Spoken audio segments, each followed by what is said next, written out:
Helicopter आहे ते या ठिकाणी पोहोचलेलं आहे। आपण पाहतो या ठिकाणी हेलिपॅडची देखील सोय सुविधा करण्यात आलेली होती। हेलिपॅड सुद्धा बनवण्यात आलेलं होतं आणि आता शरद पवार हे मार्कडवाडीमध्ये दाखल झालेले आहेत। मार्कडवाडी हे तेच गाव आहे ज्या ठिकाणी बॅलेट पेपरवरती मतदान करण्याचं आवाहन या गावकऱ्यांनी केलेलं होतं आणि ईव्हीएम विरोधात भूमिका या गावकऱ्यांनी घेतलेली। मात्र सध्याची आपण ही साम टीव्हीची एक्सक्लुसिव्ह दृश्य पाहिली तर यामध्ये आपण पाहू शकतोय हे शरद पवार यांचं हेलिकॉप्टर आहे आणि हे अगदी काही वेळातच मार्कडवाडी या ठिकाणी उतरणार आहे। मार्कडवाडीमध्ये हेलिपॅड सुद्धा बनवण्यात आलेलं आहे आणि हे हेलिकॉप्टर आता या ठिकाणी पोहोचलेलं आहे। शरद पवार यांच्या स्वागतासाठी गावकऱ्यांची देखील लगबग बघायला मिळते आहे। गावकऱ्यांनी देखील छान तयारी या ठिकाणी शरद पवार यांच्या स्वागतासाठी केलेली आहे आणि सर्व सोयी सुविधांनी या ठिकाणी हे गावकरी आता सज्ज झालेले आहेत। मात्र यावेळेस आता यावरून टीका टिप्पणी सुद्धा होत असल्याचं बघायला मिळतंय। शरद पवार मार्कडवाडीमधल्या गावकऱ्यांसोबत संवाद साधणार आहेत, बातचीत करणार आहेत। या मार्कडवाडी गावकऱ्यांचं नेमकं म्हणणं काय आहे हे देखील जाणून घेणार आहेत। कारण ज्यावेळेस मार्कडवाडी या ठिकाणच्या गावकऱ्यांनी बॅलेट पेपरवरती मतदान घेण्याची मागणी केलेली होती त्यानंतर या ठिकाणी कलम 144 जे ते लागू करण्यात आलेलं होतं आणि त्यामुळे आता या संदर्भात शरद पवार यांची भूमिका बघणं महत्त्वाचं आहे। अधिकचे अपडेट आमचे प्रतिनिधी नितीन पाटणकर यांच्याकडून घेऊयात। नितीन, शरद पवार हे आता मार्कडवाडीमध्ये दाखल झालेले आहेत, नेमकी काय सविस्तर अपडेट?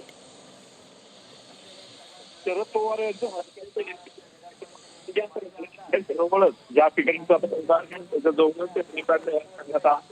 तिथे शरद पवार उतरतील आणि थेट सभेच्या स्थळी येतील अशी शक्यता आहे आणि त्यानंतर या सभेला सुरुवात होईल।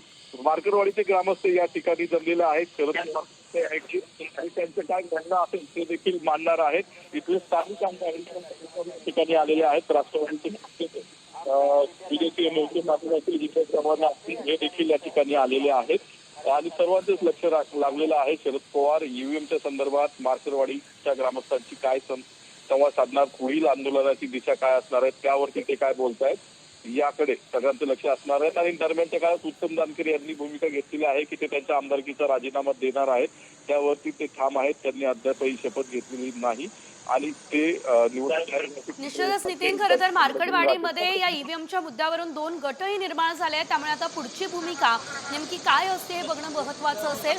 धन्यवाद तुम्ही दिलेल्या सर्व सविस्तर माहितीसाठी। सध्याचे दृश्य आपण बघतोय, मार्कडवाडी हे ईव्हीएम विरोधी लढ्याचं केंद्र खरं तर बनलेलं आहे आणि या ठिकाणी मार्कडवाडीमध्ये शरद पवार दाखल झालेले आहेत। या ठिकाणी ग्रामस्थांनी ईव्हीएमच्या मतदान आकडेवारीवरती आक्षेप घेतलेला आहे, त्यामुळे ईव्हीएमने मतदान न होता यावेळेस आपण बघू शकतो ईव्हीएमने न घेता बॅलेट पेपरवर मतदान करावं अशी मागणी मार्कडवाडीची आहे।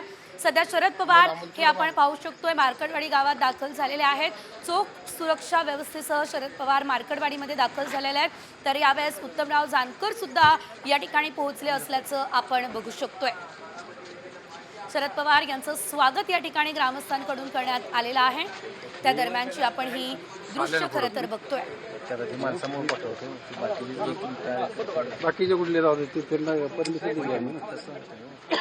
अगदी काही वेळातच शरद पवार हे गावकऱ्यांसोबत संवाद साधतील, गावकऱ्यांचं नेमकं काय म्हणणं आहे हे सुद्धा शरद पवार जाणून घेतील। मार्कडवाडी हे यंदाच्या निवडणुकीमध्ये अतिशय गाजलेलं हे ठिकाण म्हणावं लागेल, कारण या गावकऱ्यांनी अतिशय वेगळी अशी भूमिका घेतलेली होती, ती म्हणजे ईव्हीएम विरोधी लढ्याचं केंद्र मार्कडवाडी हे सध्या बनलेलं आहे। काही दिवसांमध्ये या ठिकाणी आता राहुल गांधी सुद्धा भेट देणार आहेत, कारण महाविकास आघाडीची आणि इंडिया आघाडीची भूमिका सुद्धा ईव्हीएम विरोधी भूमिका आपण पाहतोय आणि ईव्हीएममध्ये घोटाळा झाला आणि त्यामुळे महायुतीचं सरकार आलं असा आरोप वारंवार महाविकास आघाडीच्या नेत्यांकडून होत असल्याचं देखील आपण बघितलेलं आहे आणि त्यामुळे या ठिकाणी गावकऱ्यांचं म्हणणं नेमकं काय असतं आणि त्यानंतर पुढे नेमकी या संदर्भात काय रणनीती ठरवली जाते हे बघणं देखील तितकंच महत्त्वाचं असणार आहे।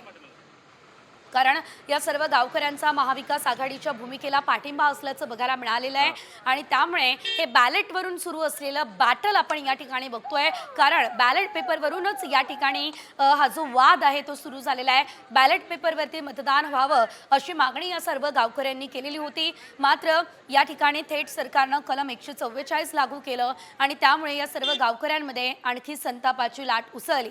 त्यामुळे आज शरद पवार नेमकं काय बोलतात बघणं महत्त्वाचं.